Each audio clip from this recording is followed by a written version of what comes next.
How find you the accused? Guilty or not guilty? Guilty.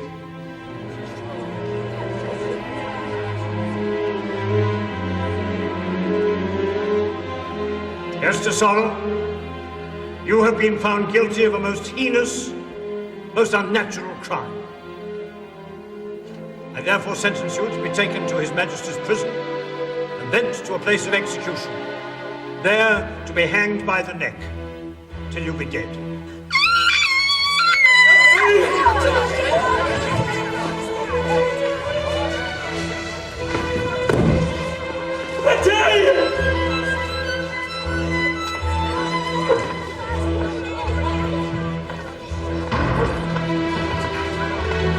It cannot be!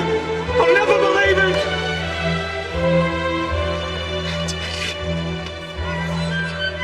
It's over again.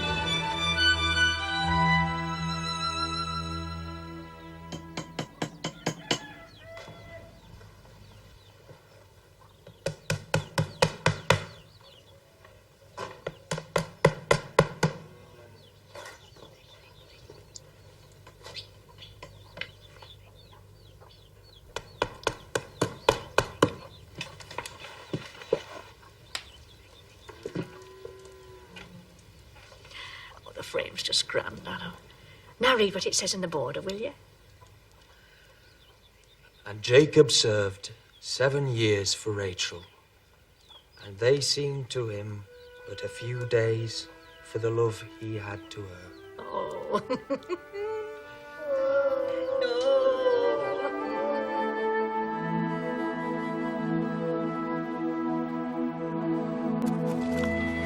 Good night, then, Adam. Thank you. Good night, Adam. Come again soon. If you see that niece of mine preaching on the green, tell her to come along home. Preaching, indeed. Now, it is on my husband's side. I hold him to blame for her faults.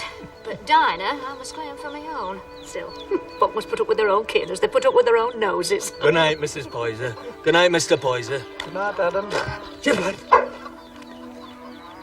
Good night, Etty. Adam may be working for a wage now, but he'll be a masterman someday, sure as I stand here. Catch Adam for husband, Etty, and you'll ride in your own spring cart someday, I'll be bound. You'll have to catch him quick, before Master Burge's daughter does. Where's that lass gone now? I might as well talk to the running brook. Don't want to be hard on the girl. She can be useful enough when she likes. But God knows she's no better than a peacock as 'ud strut about on the wall if all the folk in the parish were dying. You and me, dear friends, are poor. Poor in body, let us not be poor in spirit too. Jesus said, "Ask, and it shall be given you. Seek, and ye shall find. Knock, and it shall be opened unto you." But you did not knock. And another time our Lord said, "I came What the sick of thy rival, Reverend? A very pretty young creature. But surely nature never intended her to be a preacher. sinners." Ah, dear friends, does that mean you and me? If there is any among you What come we out to see? A prophetess? whose life is unholy, Aye, a preacher. remember someday you must stand before God, I say unto dressed you, in nothing but your more than a sins. prophetess In your evil and a common and pretty young woman. Father! Jesus looks at you with love and mercy and says, "Come unto me that you may have life." Yes, I'd venture. The idle shepherd is as the revenue of his parish. Preachers. You've quite made up your mind to go back to Snowfield? Yes, I must go back to the mill, Seth, or I'll lose my work. You know that. Besides, after a few weeks here in ease and luxury, I'm always drawn back to the north. If only for the sake of my own soul. I know you think your husband will be taking up too much of your thoughts. And maybe you'll think me overbold to speak about it again. But it seems to me there's more texts for marrying than ever you'll find against. I thank you, Seth, for your love toward me. But my heart's not free to marry. I want to live and die without husband or children. It's as if God left no room in my soul for once and fears of me own.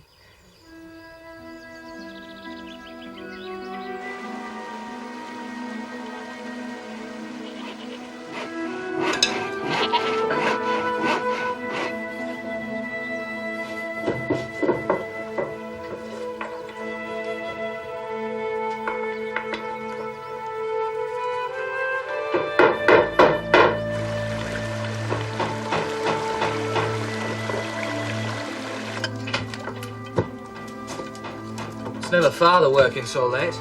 Nay, it's thee brother. As does everything.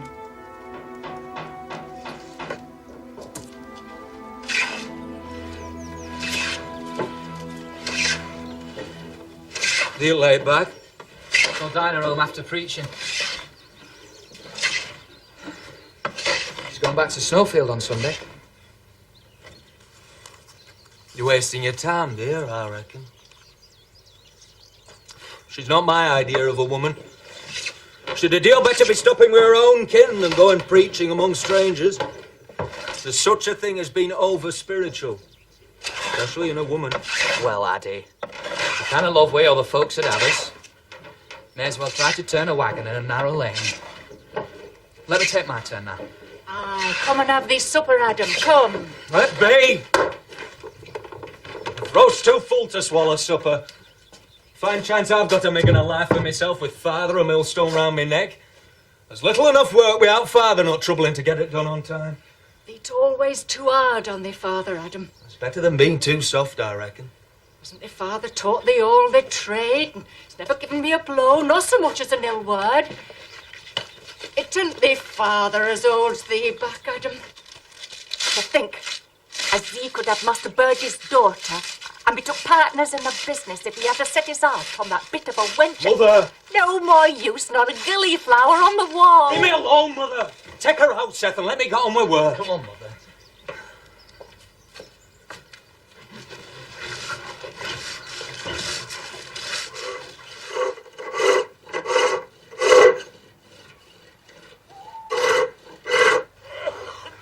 Don't be late, Father.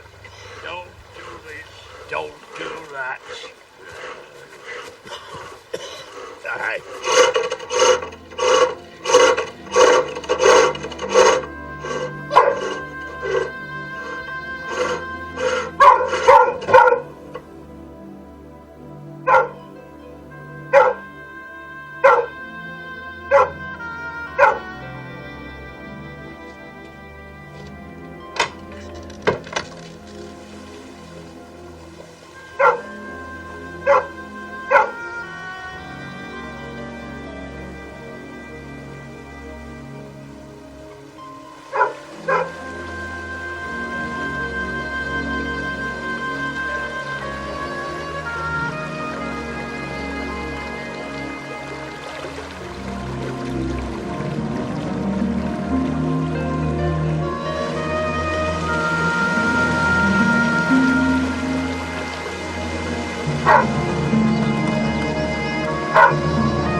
What's that sticking against the bank?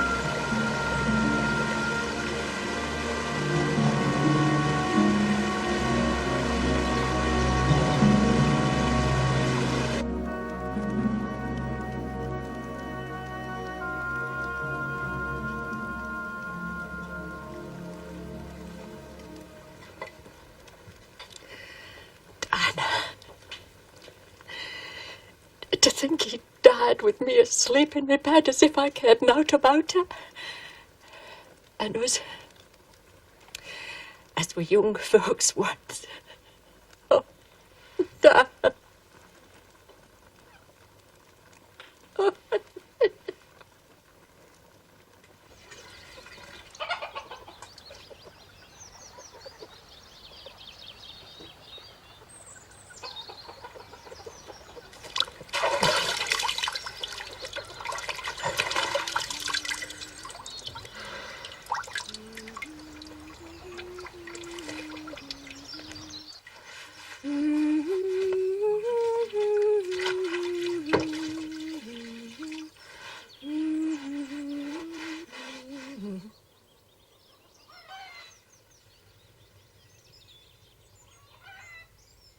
leave me, Adam Bede. I'm sorry. I didn't expect you.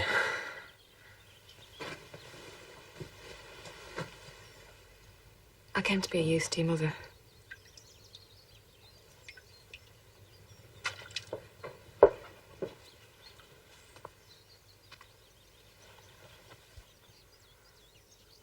Mother's not over fond of young women. I hope she's properly grateful. Oh, yes. She's asleep at last.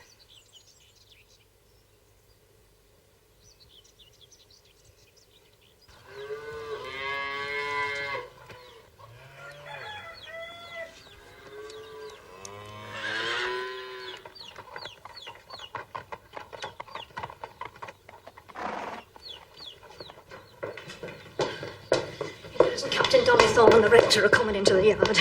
I'll lay my life they come to speak about that fool's trick of yours of preaching on the green. Well, it's you must answer, for I'm dumb. I've said enough about you bringing disgrace on the Poysers, as has always been a decent, God-fearing family. Fine ride, Arthur. Morning, Reverend. Thank you, Cranage.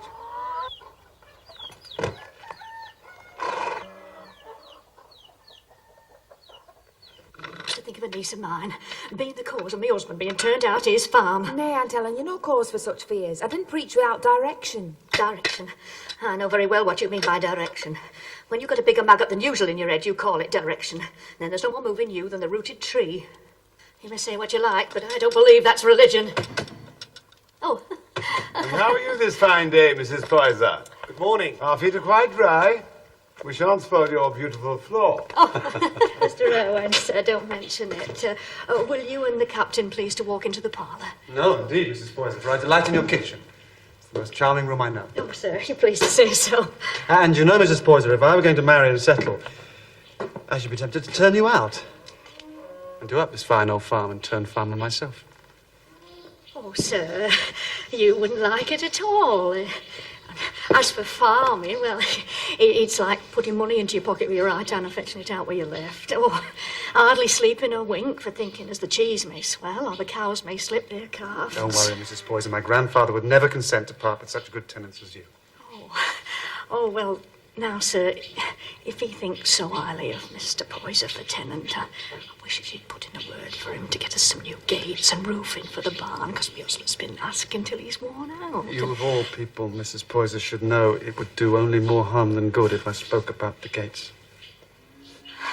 But is your husband about? Oh, no, sir, he's not, being as things always happen so contrary. I fancy the look at the whelps has been keeping for me. Never mind, another time. By the by, I've never seen your dairy. Must see your dairy, Mrs. Poyser. Oh, indeed, sir, it's not fit for you to go in. The wretch is in the middle of making the butter. Sure, it's in capital order.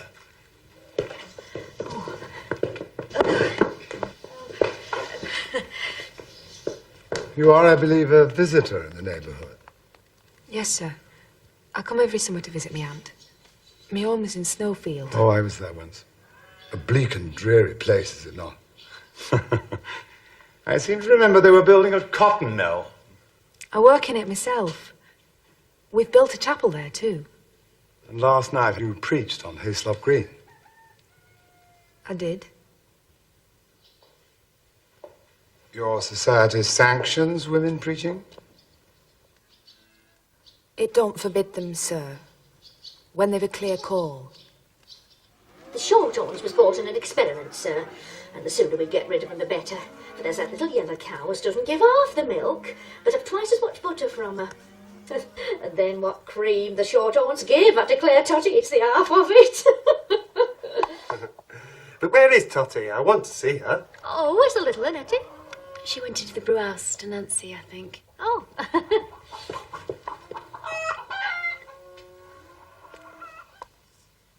And,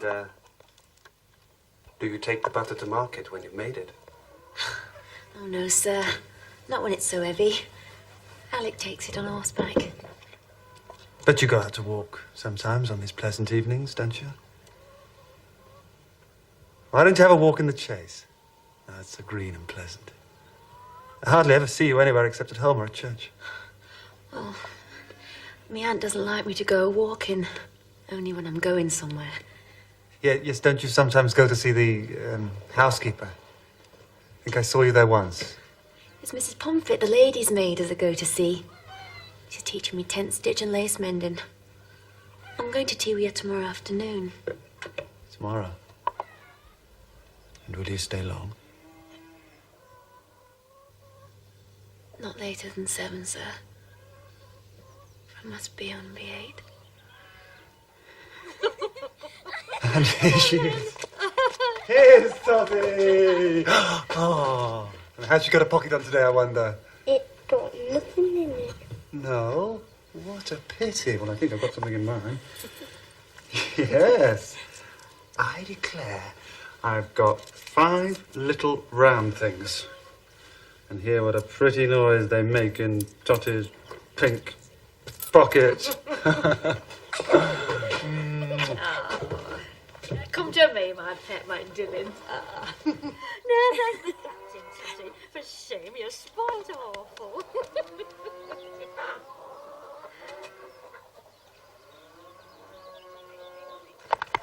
You can use your right arm quite well now, Arthur. Yes. Pretty well. But Godwin still insists on my keeping it up. Hope to God it's not too long before I can rejoin the regiment. It's a bit dull being shut up at the chase, and there's neither hunting nor shooting to be had. Shut up, you say? And what did you find so fascinating in Mrs. Poyser's dairy? I went to look at the pretty buttermaker, Hetty Sorrel. Ah. As an old fellow to whom wisdom has become cheap, may I suggest you don't look on Hetty Sorrel too much. When I make up my mind that I can't afford a tempting dog, I take no notice of it. Because if it became overfond of me or looked lovingly, then the temptation between inclination and pocket would become unbearably difficult. I'll bear it in mind. Should we canter?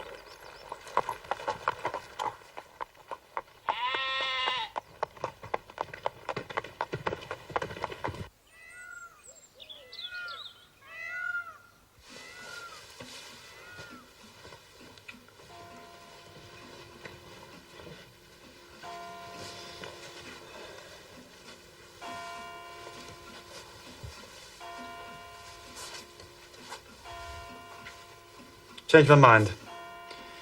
Need to get away. I should go to Eaglesdale and fish for a week or two. Be ready by 11:30. Thank you, Pim. Yes, sir. The fresh air will do you a power of good, sir.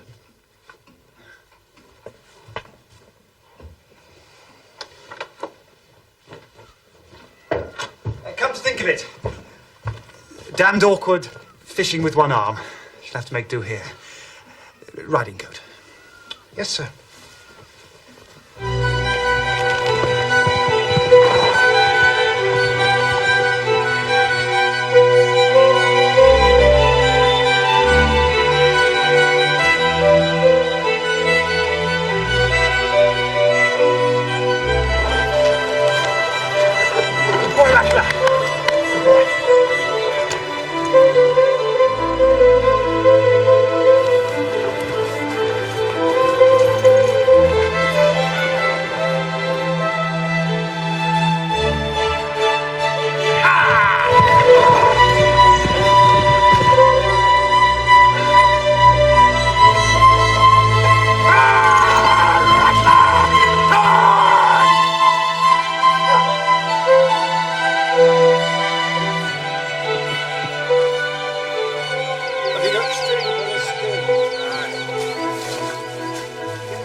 Only broader. It's when he used to carry me on it. Do you remember? It'd be a poor lookout if folks didn't remember what they did and said when they were lads.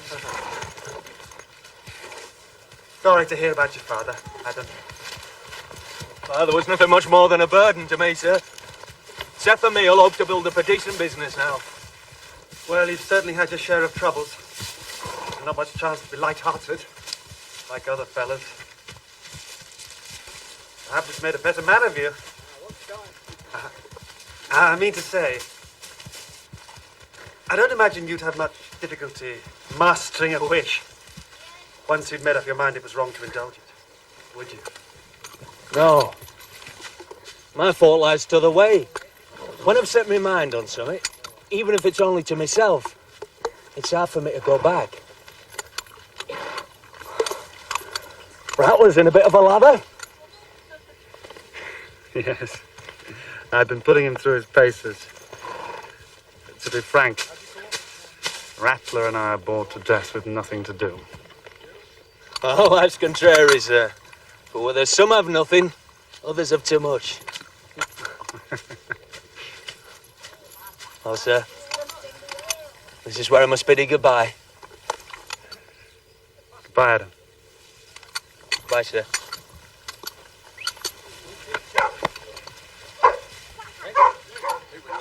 Bye. Weather's holding up well for the harvest, sir. Yes. Joshua. Yes, it is indeed.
You're quite right to choose this way of coming through the chase.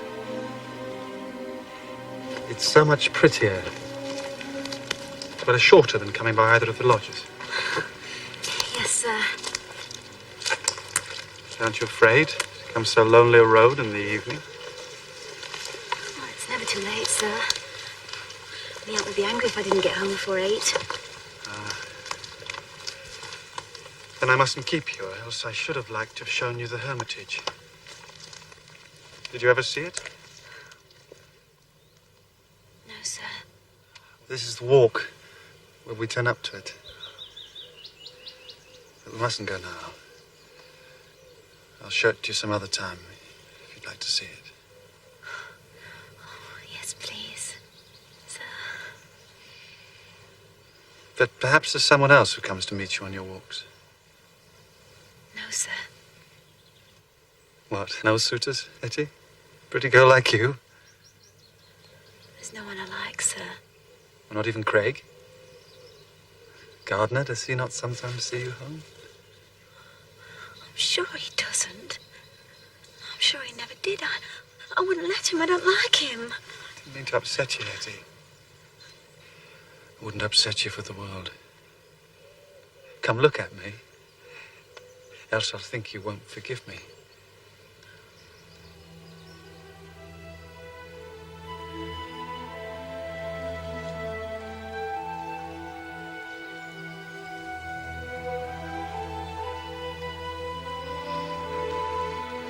But we must walk on. Else you'll be late home.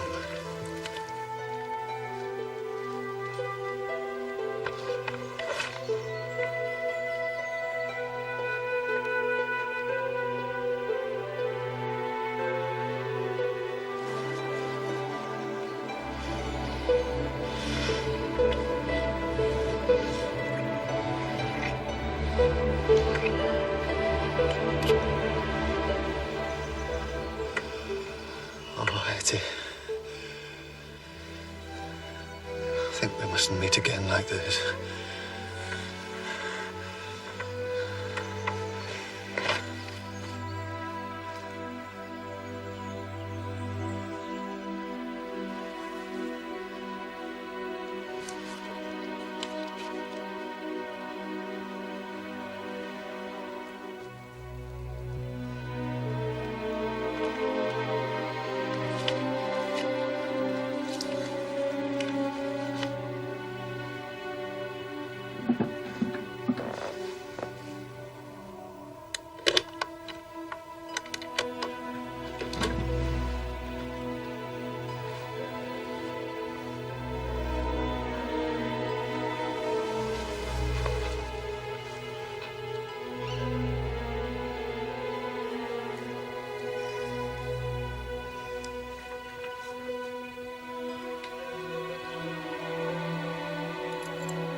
After my departing shall grievous wolves enter in among you, not sparing the flock.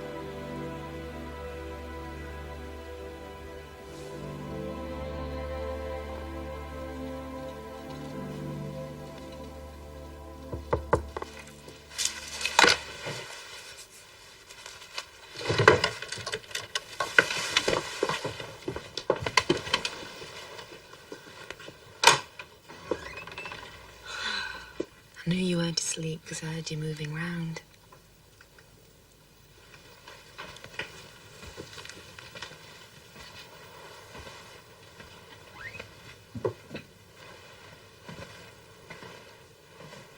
Oh, I'm going to miss you and the farm. Oh, I shall remember you all.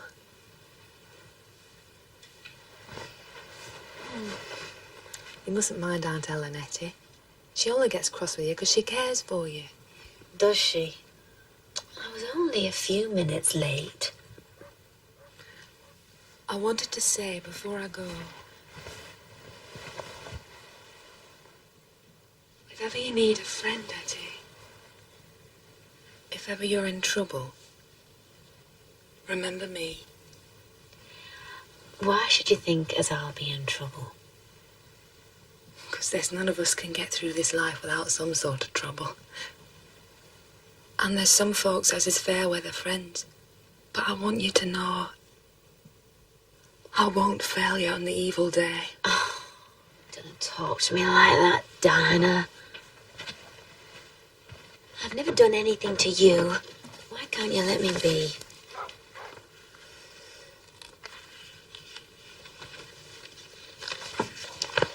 Good night, Etty. I'll leave you now.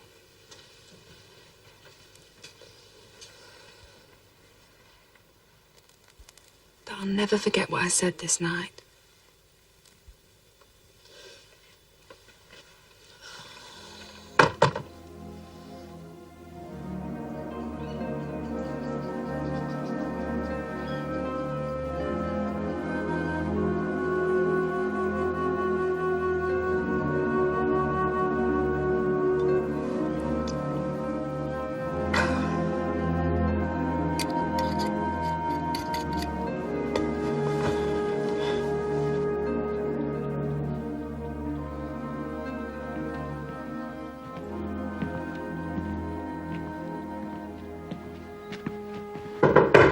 Godson Arthur, may he come in?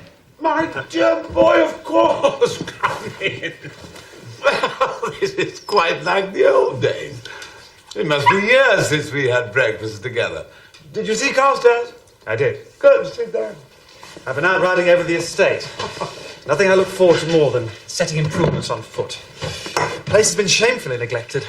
And the men.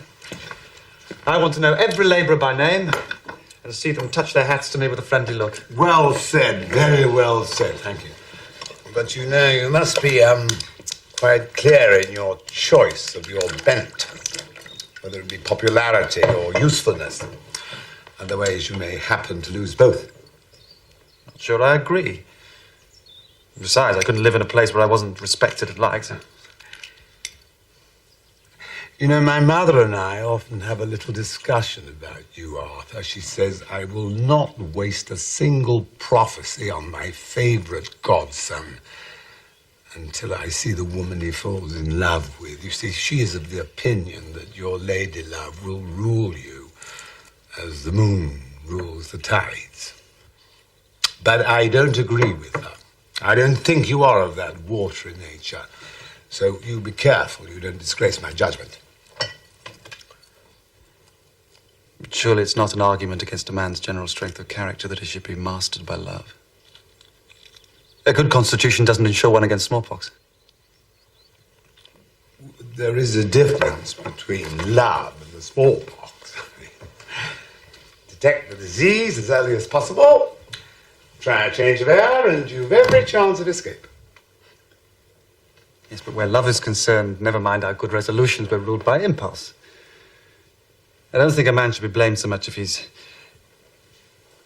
betrayed by a mood. A man's mood lies in his nature, as does his resolution. A man cannot do anything at odds with his own nature. Yes, but surely the man who struggles against temptation is better than the man who never struggles at all. I take a point. But in the final analysis, it's what we do that matters. And what we do is judged by the consequences rather than our lame excuses. But I never knew you so inclined to moral discussion, Arthur. Is it some danger of your own we are considering? Lord, no. No danger. No, I don't think I'm any more liable to irresolution than the next man. Besides, I've far too fine an opinion of myself to risk playing the villain. The boss.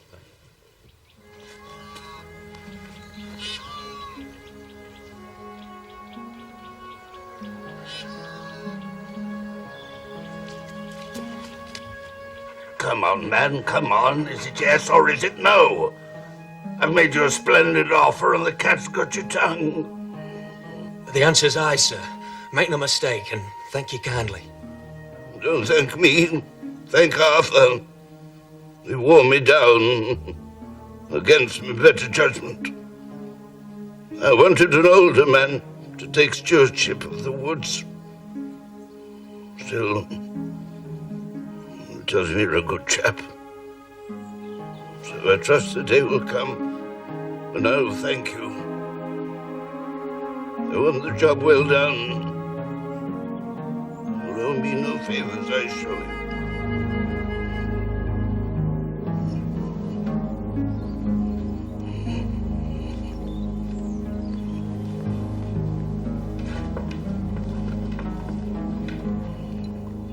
Quite given up arguing the matter with him.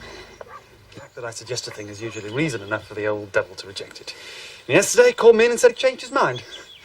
From here to the common and the woods will be in your sole charge. You know as well as I do the sorry state they're in. Dear God, the management of this place disgusts me. Now, at least, I've been able to put the right man in one of the key jobs. It means a lot to me, sir. It's not just the money, though God knows that's welcome. But, well, there's no man I'd rather work for. I reckon there's everyone's hopes for the future are pinned on you, sir.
thee got their Sunday clothes on for? I'm going up to the old farm. Has thee got the best clothes on for to go to old farm? Poor keeping company with folks as dunna like to see thee in the working jacket. Thee knows very well why, Mother. A man has other feelings besides what he owes his mother. And thee must make up thy mind as I'll not give way to thee where I've a right to do what I like. Eh, and who likes to see thee in the best clothes better nor thy mother?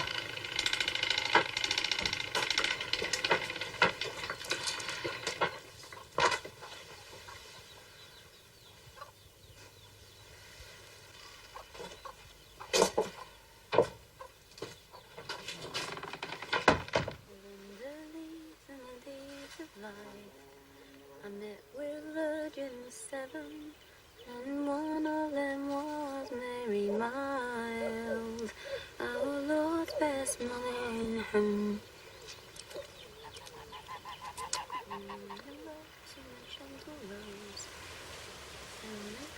So strong, Lord, your charity.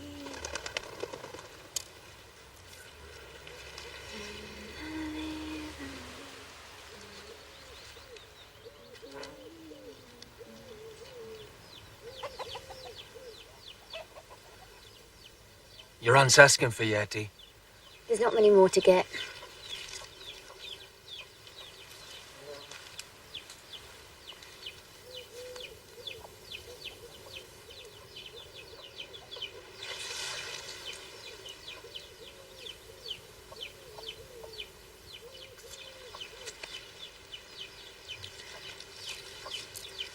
That'll do.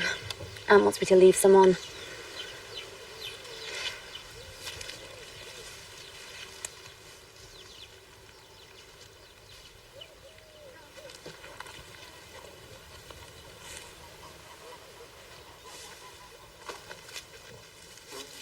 Here. Stick that in your frock. You can put it in water after.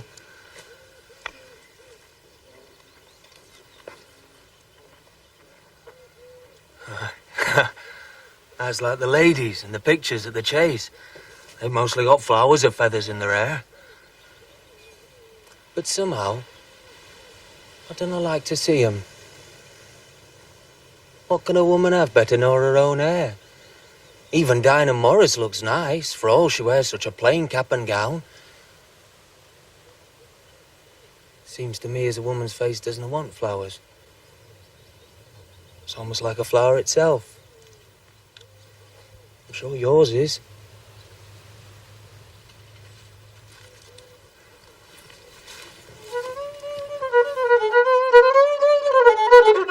Be quiet now, will you?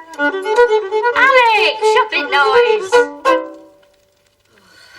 Here, make yourself at home with the cold potatoes. Congratulations, Adam.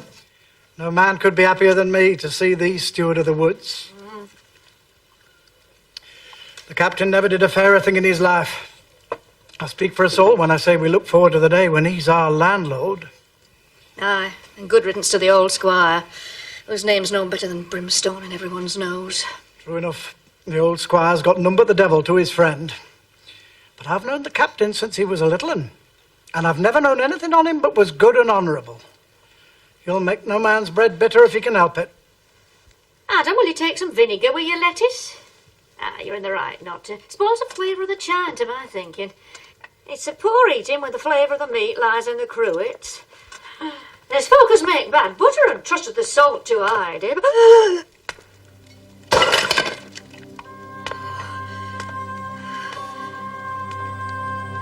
Did you very nearly see the like?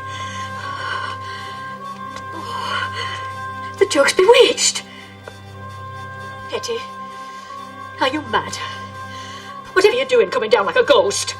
Why, Yeti, lass, are you turned Methodist? You must pull your face a deal longer afore you'll do for one. Isn't that right, Adam? Aye.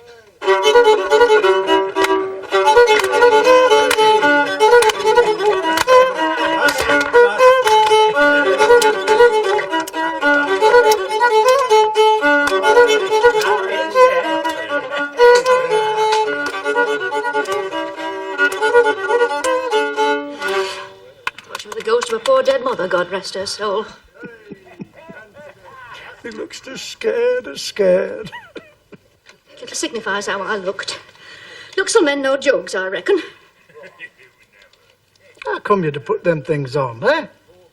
Adam said he liked Dinah's cap and gown better than my clothes. He says folks look better in ugly clothes. Nay, I only said as they'd suit Dinah.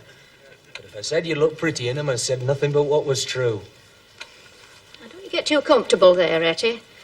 I want you to take Totty off up to her bed before she wakes and gets fretful. Let me lift her for you.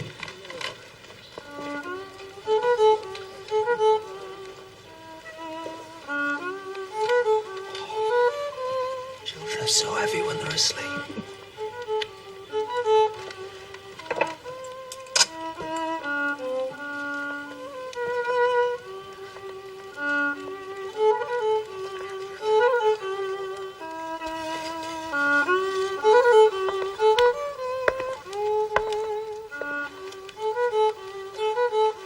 Didn't want to go with Etty. I want Dinah. Well, you can have her. Totty! Me locket! Me locket! Never mind the beads. Put it in my pocket. Adam, put it in my pocket, quick!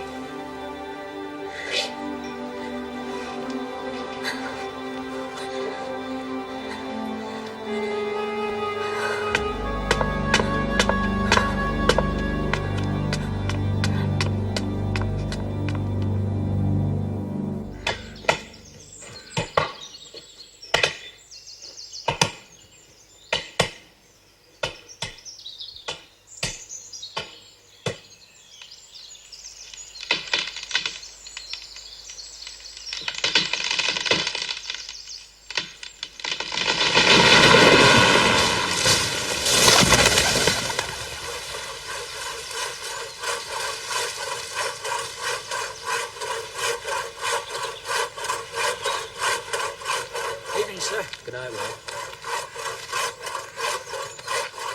Little witchy Maggie, singing all the day.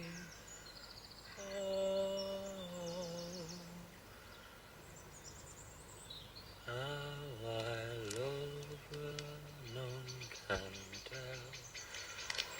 My little man.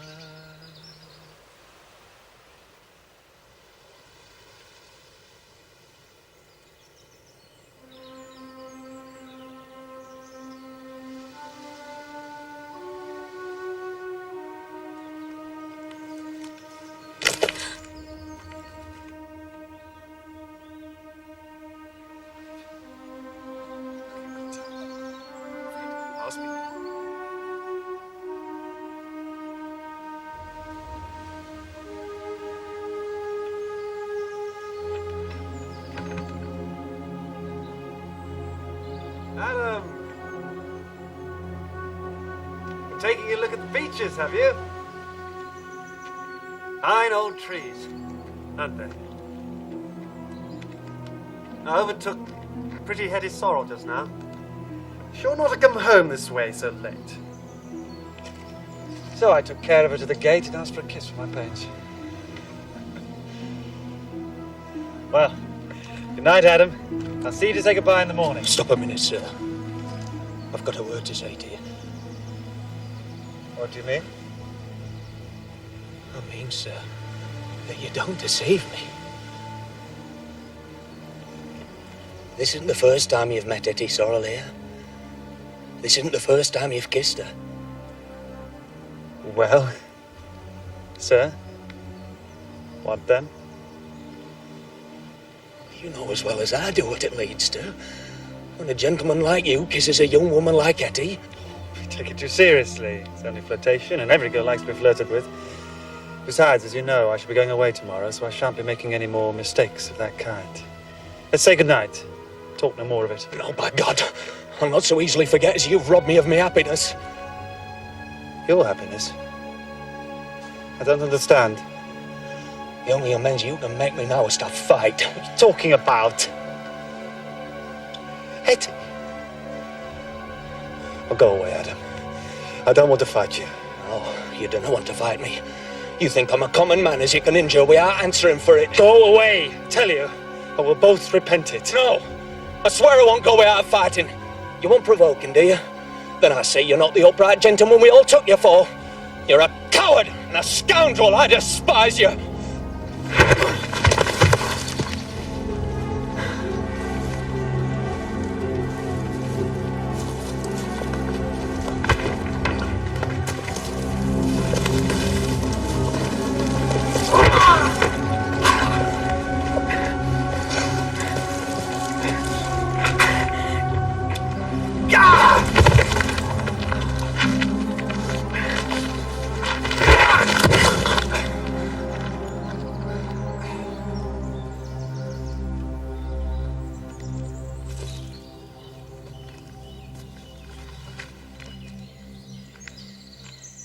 I'm sorry, sir.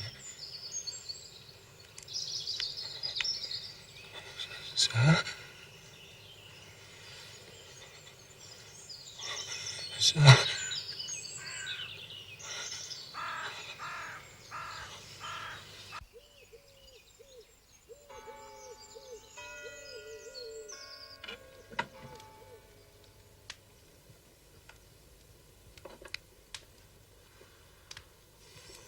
It's a leather bottle.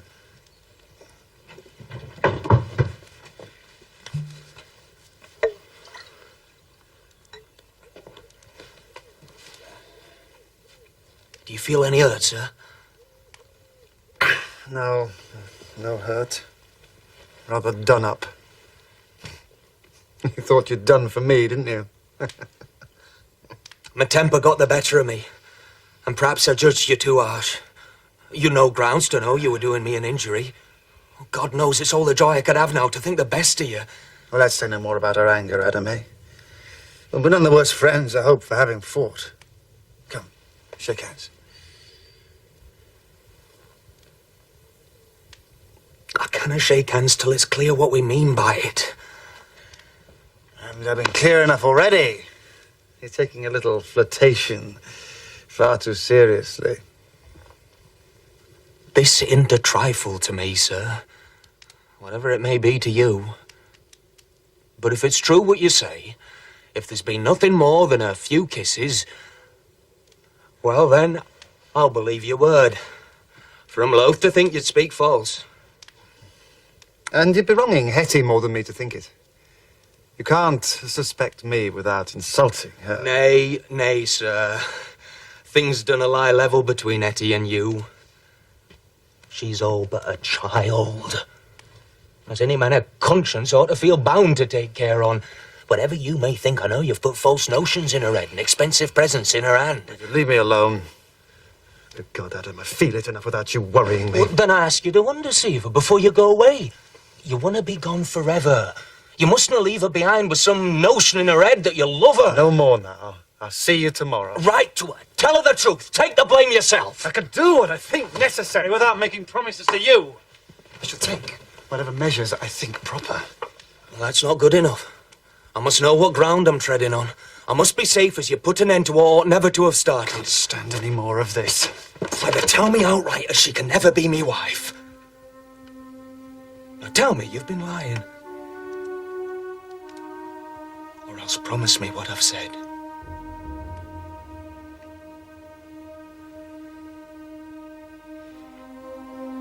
Promise. Yes, I promise. Now let me go.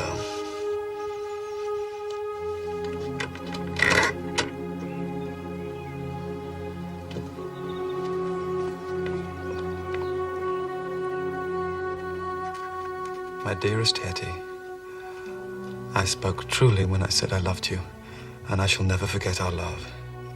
But dear Hetty, sweet as our love has been to me, sweet as it would be to me for you to love me always, I feel that it would have been better for both of us if we had never known that happiness. The fault has all been mine. I ought to have resisted my feelings for, dear Hetty, we cannot marry. And since we cannot marry, we must part.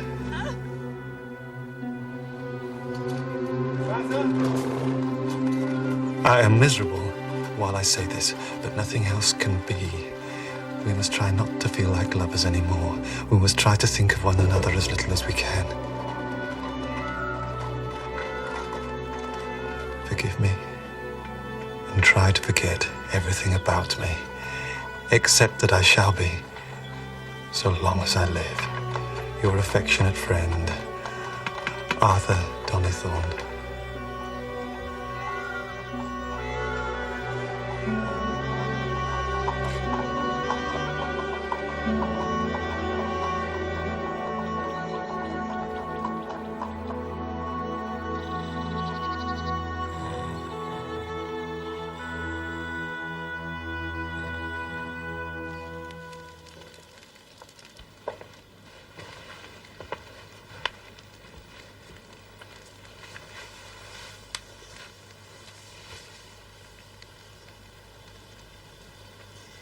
Uncle, I wish you'd let me go for lady's maid. Whatever's put that idea into your head? I should like it. I should like it better than farm work. Has your aunt been a bit sharp with you? You mustn't mind that, my wench. She does it for your good. She wishes you well. No, it isn't me aunt. But I should like the work better. Nay. You fancy so because you don't know it. But my family's ate their own bread and cheese as far back as anybody knows. I wouldn't have liked you to take away. What does think? Etty's been wanting to go for lady's maid. I tell her we can do better for her nor that. I thought she got some maggot in her head. She gone about with her mouth buttoned up so this last week. Is all we going so among them servants at the chase? As we were fools for letting her. She thinks there's nothing to being a lady's maid but wearing finer clothes nor she was born to.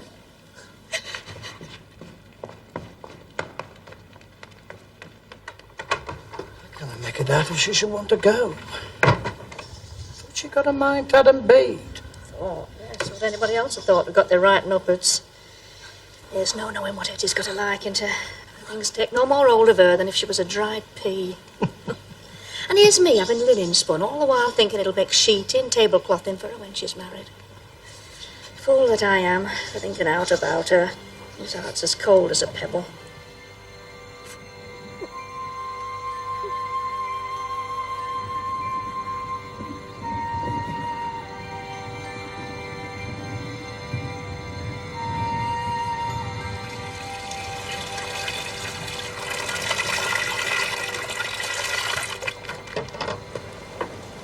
Morning, Etty.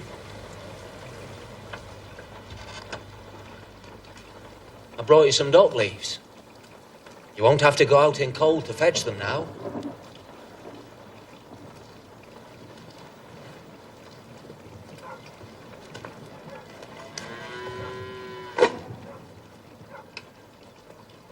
I've come to give your uncle some news.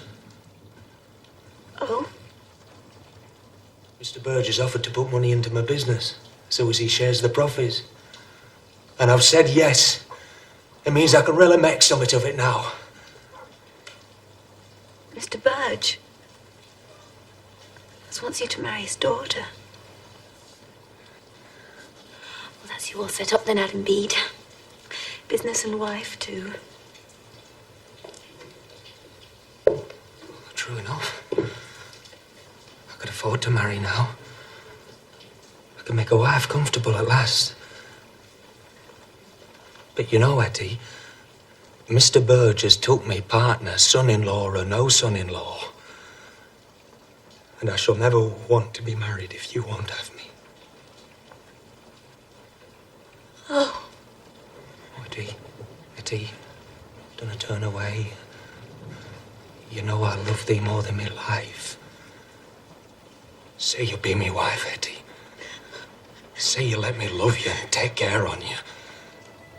Etty?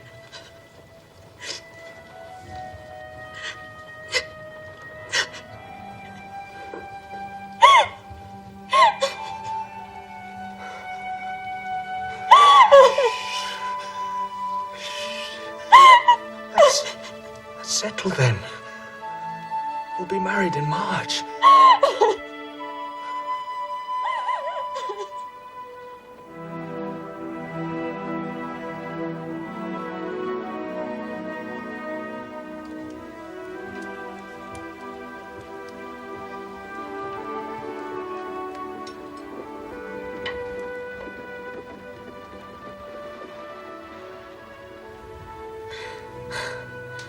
Got the link to save your hand.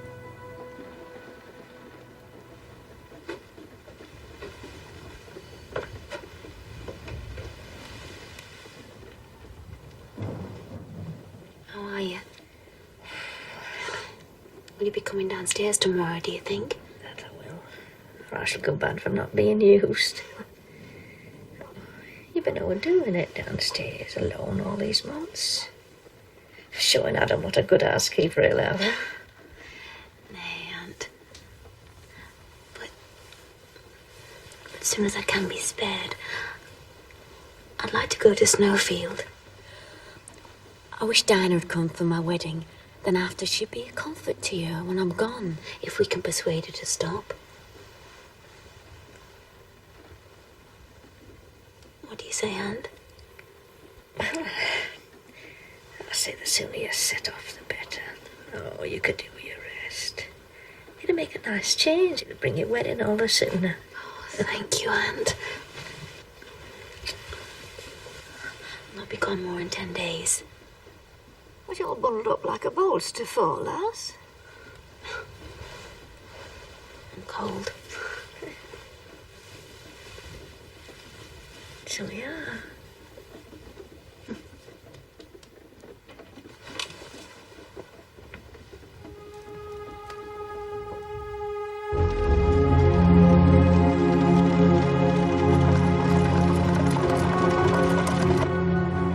I spoke truly when I said I loved you, and I shall never forget our love.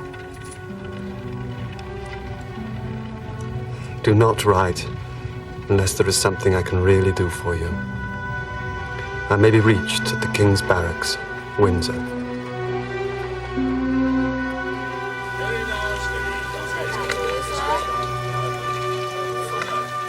Windsor, you say? Windsor's a long way off for a young girl like you. I'm going to see my brother. He's a soldier there. There's more places between here and Windsor than can be counted. You'd best set off towards Ashby. That's southwards and trust to someone's overtaking you.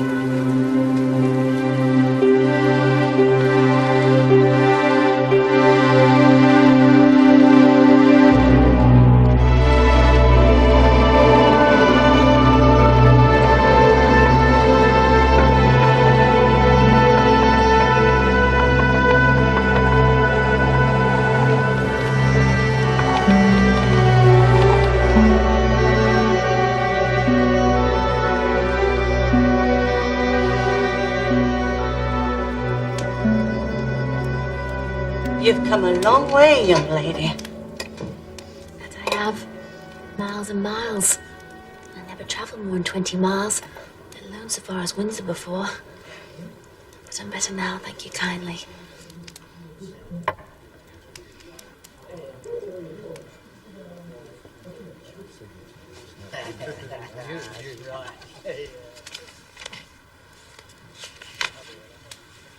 Could you tell me how to find this place? Tom! Come here, Tom. What do you want? Can you tell me how this young lady can find this place, Tom? What do you want with it? I want to see a gentleman as is there.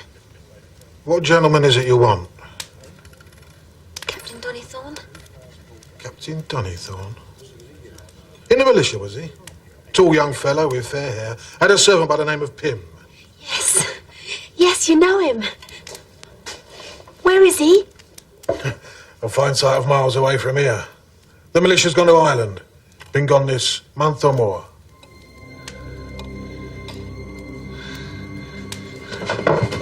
Tom? Why isn't Etta come back she's still got shopping and all to do. I reckon she must like it up there. Well, will he bring Dinah back? If us willing. Oh, you're heavy. Can Dinah be bridesmaid along with me? Maybe.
Oh, Dinah.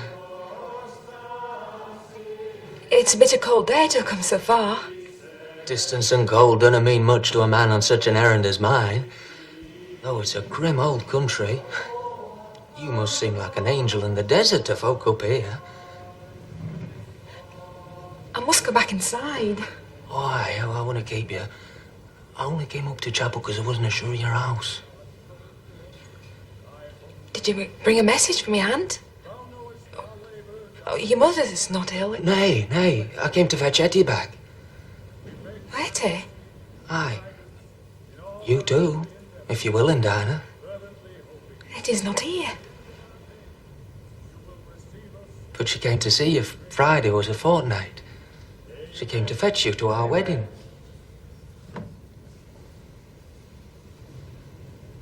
Etty's not been here. No sent word.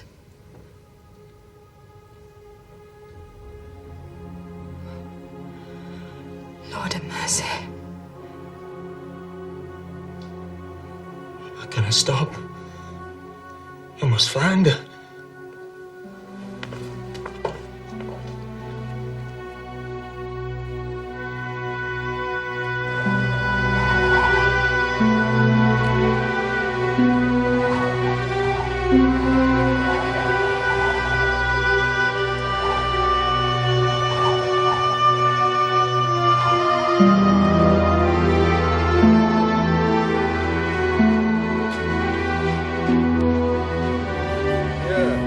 That's right. Yeah, I dropped such a lass here, fortnight ago.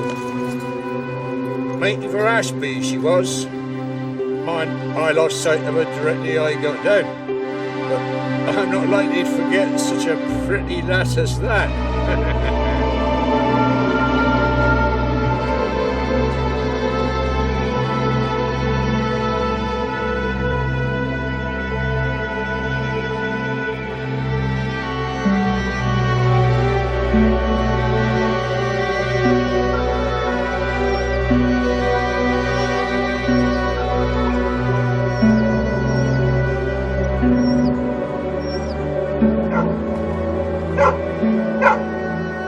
Mercy on us.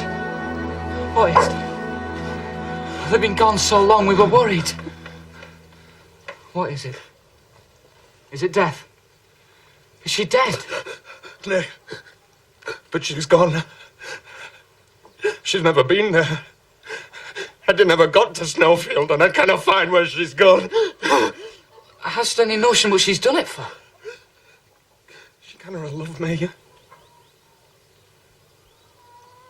I shouldn't have pressed her like I did. She didn't like our marriage when it came nigh. That must be it!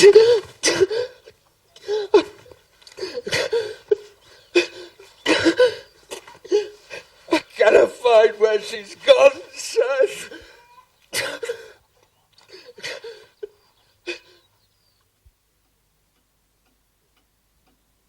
I came to you, sir, as the one man I can trust with the truth. You were to have married me and Etty Sorrel on the 15th of this month. Well, she's gone away, sir. And we don't know where. There's someone else concerned beside me. Someone who played with Etty's feelings as a man in his station had no right. Someone who I reckon my greatest friend.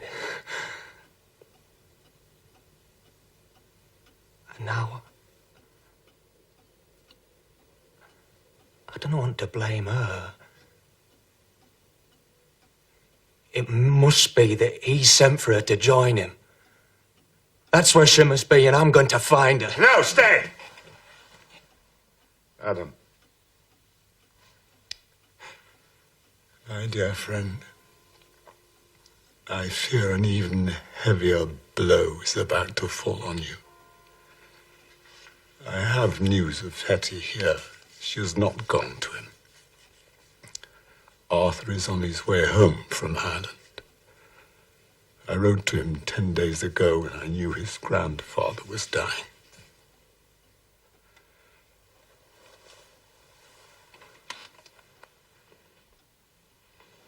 Where's Etty? At Stoniton. She's been arrested. She is in prison. For what? For the murder of her child.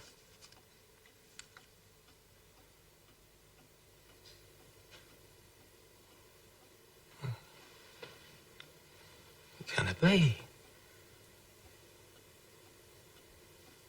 Oh, it's not possible. She's never had a child. How can Etty have had a child?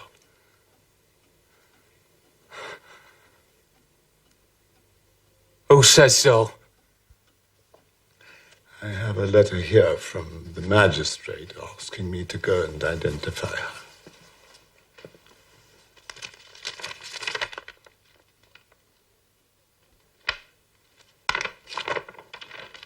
What proof stands against her? I don't believe it. I couldn't have been, and none of us know it. Come. We must take some action or we shall go mad. We'll go together to Stoniton and find out if it is Hetty or not.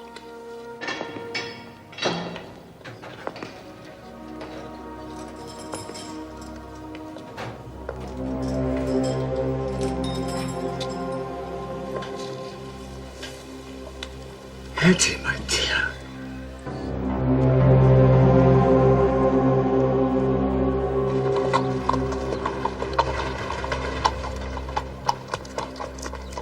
She didn't speak a word. Seemed hardly even to notice me.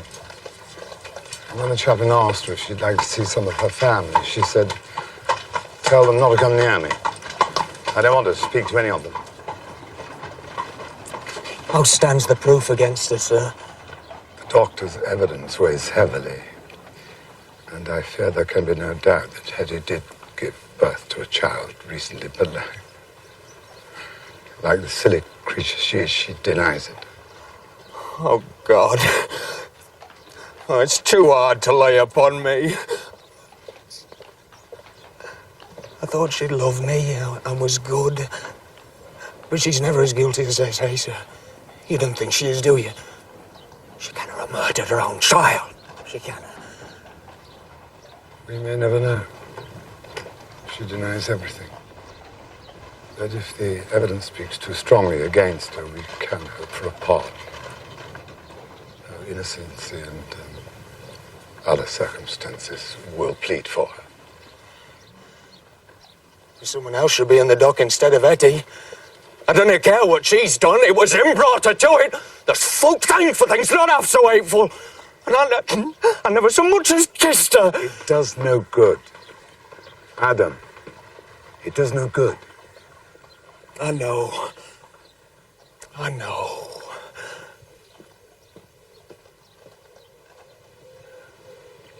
The poor Eddie. He could never be undone. I'm willing to pay any amount of money as is wanted towards trying to bring her off. But I'll not go nigh her, nor ever see her again by my own will. She's made our bread bitter for all our lives to come. We'll never hold up our heads in this parish again, nor any other. We thought it'd be bad luck to be turned out by the old squire. Well, now he's dead and gone, I must give myself notice. For I want to stay on the new squire's land a day longer than I'm forced to. And me, I thought him such a good, upright young man. I should be glad when he comes home to be our landlord. I'll never lift me hat to him again. I'll sit in the same church with him. The man has brought shame on respectable folks.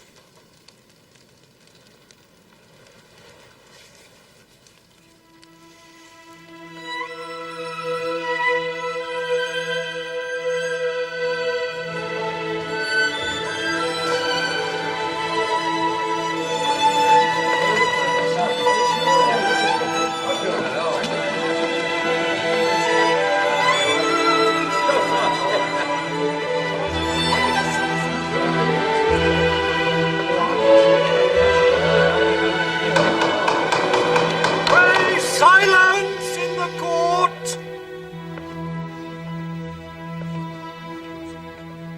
Prisoner in the dock, how plead you? Guilty or not guilty? Not guilty.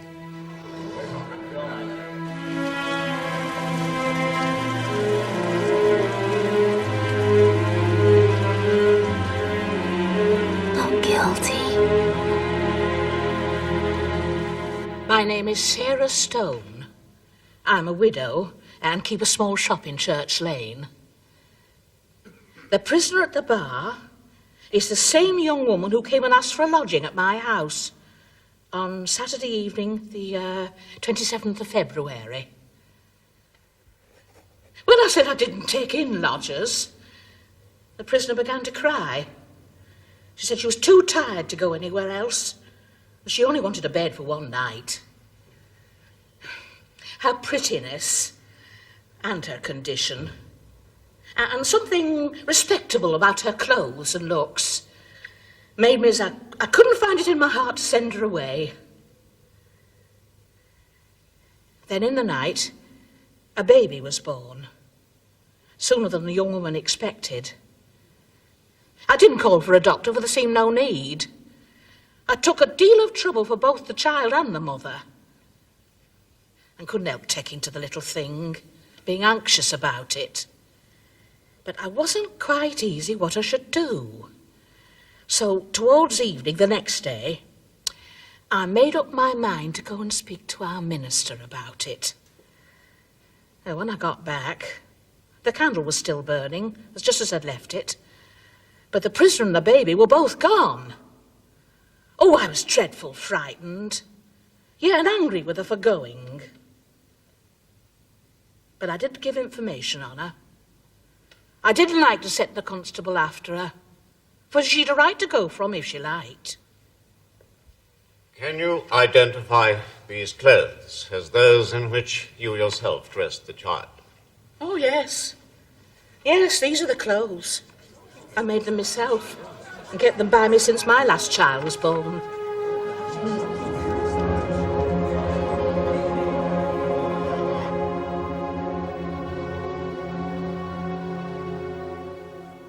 My name is John Holding.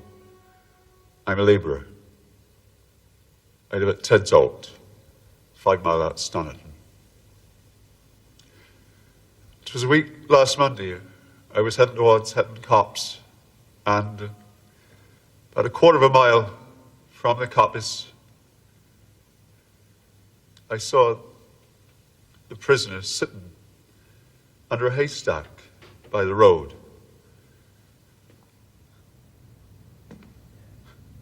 I thought she looked a bit crazy. no business of mine. I hadn't gone far out of the road toward the coppice before I heard a strange cry. The cry was like no animal I knew. But I wasn't stopping just then, so I kept right on. But when I come back near an hour later, I remembered the cry. And I couldn't help but laying down my stakes to take another look. So after I poked around in the leaves a while, I saw something odd, round and whitish, laying on the ground under a nut bush.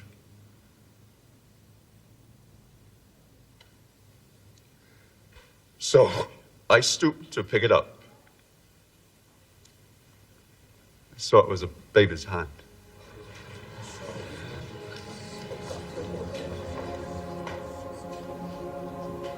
I pushed away the turf and the leaves that lay around, pulled out a child. It had got comfortable clothes on, but his body was cold. So I thought maybe it was dead. I made haste out of the wood, took it home to my wife. She said it was dead. I'd best take it to the parish, tell the constable.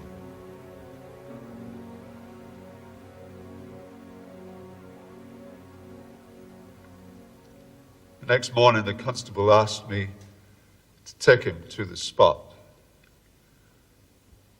When we got there was the prisoner again, sitting against the bush where I found the child.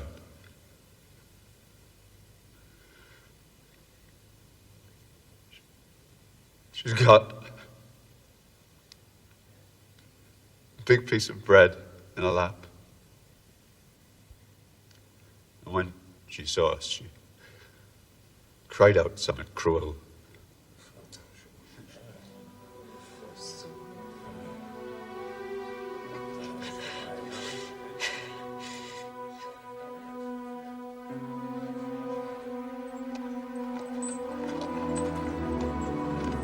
My dear Arthur, I send this letter to meet you on your arrival because I shall be by then at Stoniton, whither I am called by the most painful duty it has ever been given me to perform. I will not attempt to add one word of reproach to the unpitying consequences that are now falling on you.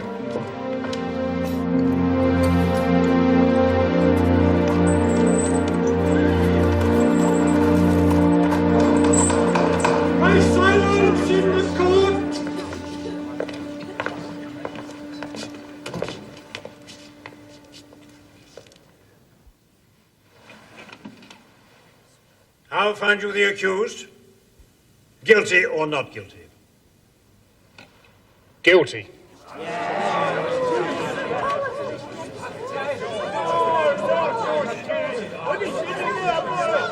Prisoner in the dock, Mr. Sorrel, you have been found guilty of a most unnatural crime, the murder of your child.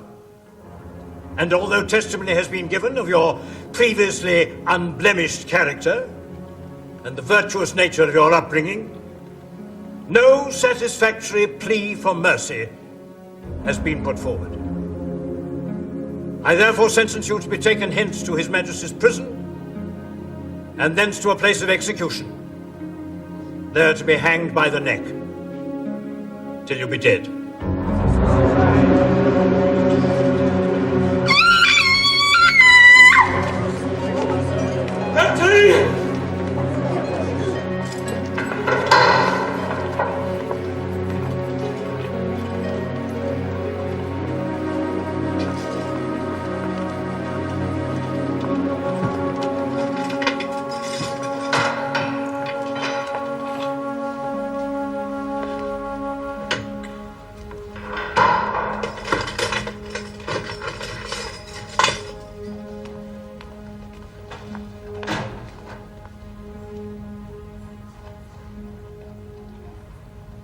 Adam's here now, Etty.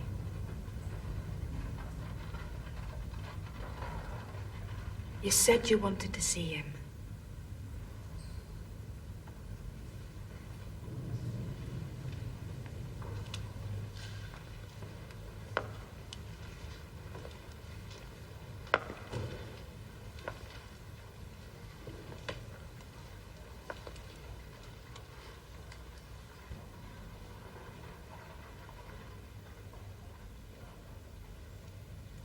Tell him what's in your heart, Etty.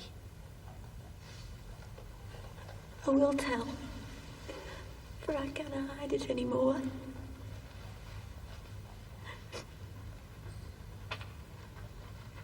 I did do it. I buried it in the wood, the little baby. It was born when I didn't expect it, and the thought came to me I might get rid of it and go home again. Never let him know why I ran away. I'd marry you, Adam, and never tell anyone.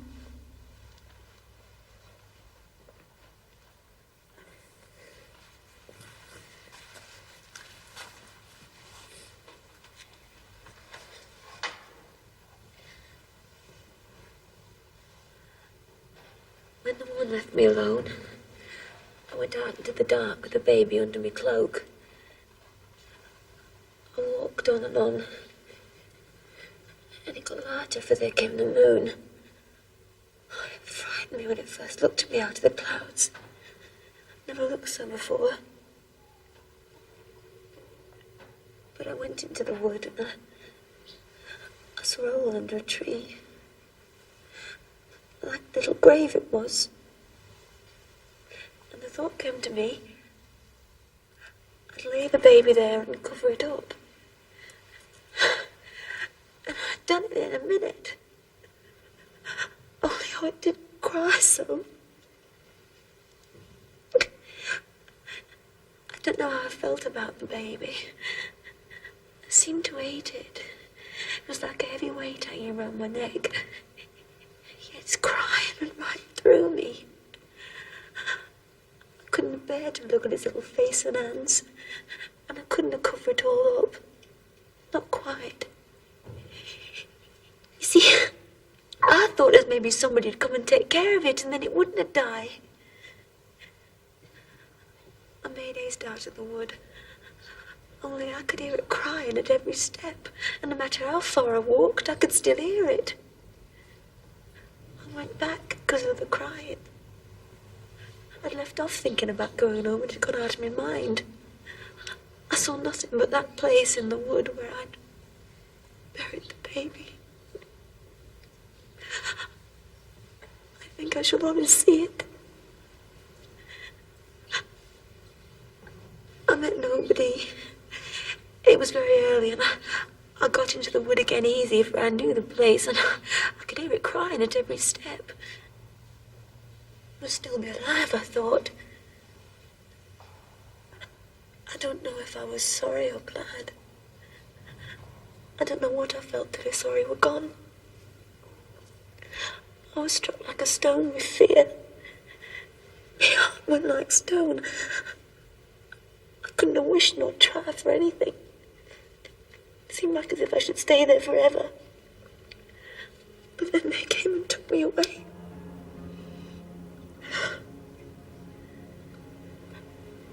Oh, God, take away the crying and the place in the wood. Now I've told everything. Oh, God, will anyone ever forgive me now I've told? I forgive thee, Auntie. And for all I behaved so wrong to you, Ed.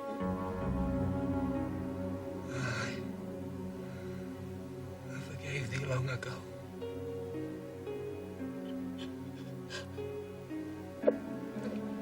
It's me.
By the authority of the Crown Court, you, Hester Sorrel, are by God's mercy to be released from death. And will this day be taken to Deptford, whence you shall be transported upon the seas, beyond the seas, to His Majesty's penal colony at Botany Bay, for the term of your natural life. God save the King.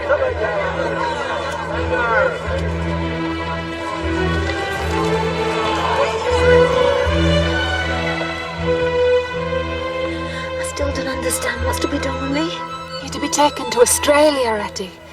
It's the best could be done.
I never saw the like to you, Dinah. I suppose your needs must make us all miserable, being a Methodist, else you wouldn't go. But if you didn't mean to stay with me, you'd better never have come. Them as never had a cushion done miss it. Nay, Aunt, I said I'd stay only for as long as I'd be of any comfort to you. And who said you'd left off being a comfort to me? I said to your uncle on it other day as we'd spare you for nothing and nobody else, only your husband. And that close by. Oh, it's only a maggot in your head makes you turn your back on them as loves you. Go back and work in the mill. Starve yourself like a creature's got no friends. Oh, you wear yourself out with all that talking and preaching and giving away every penny you get. And there's Etty, come to the far ends of the earth. I must have been fonder on her nor she had a right to judge by the tears I've spent on that poor lass since.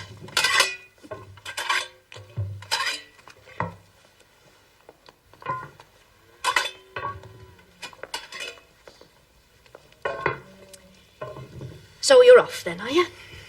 Aye. I must say goodbye to the beads. Dear Aunt. I know you speak for me own good. I do. But I cannot turn you, say what I will.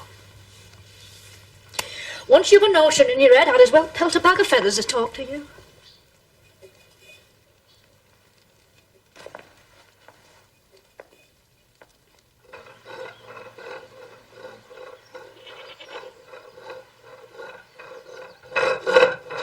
You're airing busy then, Adam.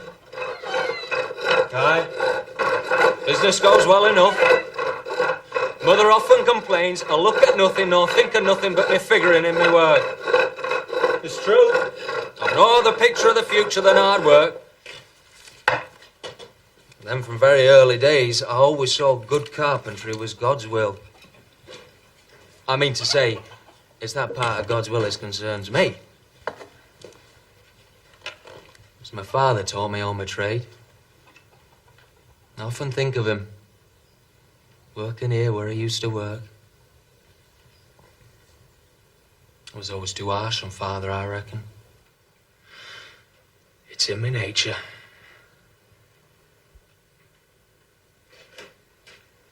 Dinah, you're not displeased with me for anything, are you? No. You mustn't think so. You maybe don't know the value I set on the very thought of you. But you know well enough what cause I have to put you above all other friends in the world.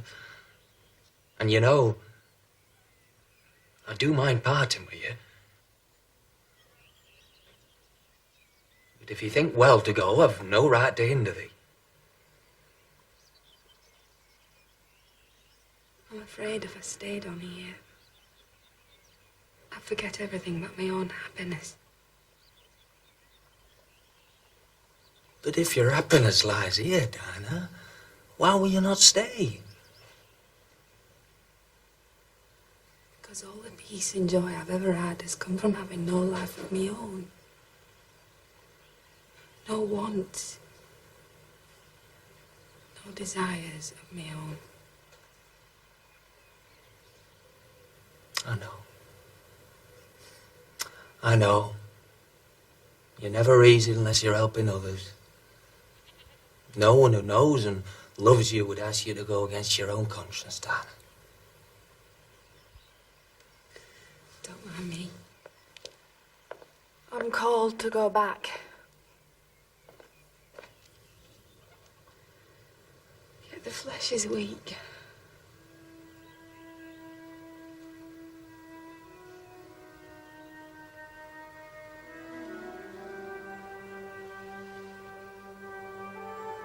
Goodbye, Adam.